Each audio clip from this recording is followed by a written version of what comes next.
The doctor had barely stepped onto the bus when someone suddenly pointed a gun at her. She had no way to escape. Desperate to stay alive, she grabbed the stranger standing in front of her and pretended to be his girlfriend. Just then, several dangerous-looking men boarded the bus and started checking everyone. One of the biggest men grabbed the stranger's face and tried to get a closer look at him. The girl immediately lied. "My boyfriend has a high fever and a severe allergy. Those rashes all over his body are contagious." The moment the man heard that, he stepped back in disgust. "Forget it. Let's go."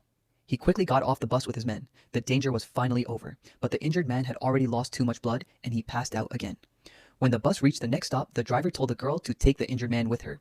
With no other choice, she helped him off the bus. What she didn't know was that the mysterious man had fallen for her at first sight. In reality, the girl had come to the capital to meet her boyfriend. She happily went to his house, expecting to surprise him. But the moment the door opened, she froze.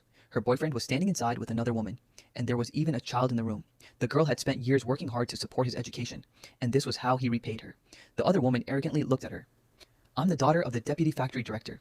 I can save him 20 years of struggle." The girl was completely heartbroken. She turned to her ex-boyfriend and said, "Give me back every penny I spent on you. Otherwise, I'll go straight to your factory and make sure everyone knows what you did." The man had no choice. He returned her money. As soon as she walked outside, the girl broke down and started crying. Just then, the injured stranger beside her suddenly woke up. Without saying a word, he pulled her into his arms. Their eyes met. For a moment, both of their hearts seemed to stop. Then the girl noticed that he was still seriously injured. Before she could ask him anything, he passed out again. With no other choice, she took him to a hotel and treated his wounds. The next morning, when she opened her eyes, she saw the man putting a ring on her finger. He smiled and said, "Consider this your payment. I'll collect it from you later." The girl was confused, but before she could say anything, she left the room. As soon as she stepped outside, she ran into her ex-boyfriend and his new girlfriend again. The two deliberately started causing a scene inside the hotel. But this time, the girl wasn't going to stay silent. In front of everyone, she exposed the truth about her ex-boyfriend. The crowd immediately turned against him. Humiliated, the couple had no choice but to run away. Later, the girl explained that she wanted to stay in the capital and find her grandparents. Her father had mentioned them shortly before he died. But without residency, living in the capital was almost impossible. The moment the man heard this, he suddenly proposed, "If we get married, you'll be able to get residency in the capital." The girl thought about it for a long time. Finally, she agreed. The next day, they got married. But the moment they walked out of the marriage office, they saw a long line of luxury cars waiting outside. The girl recognized the people immediately. They were the same gangsters whose names regularly appeared in the newspapers. Terrified, she grabbed her new husband's hand and quickly ran away with him. She had absolutely no idea who she had just married.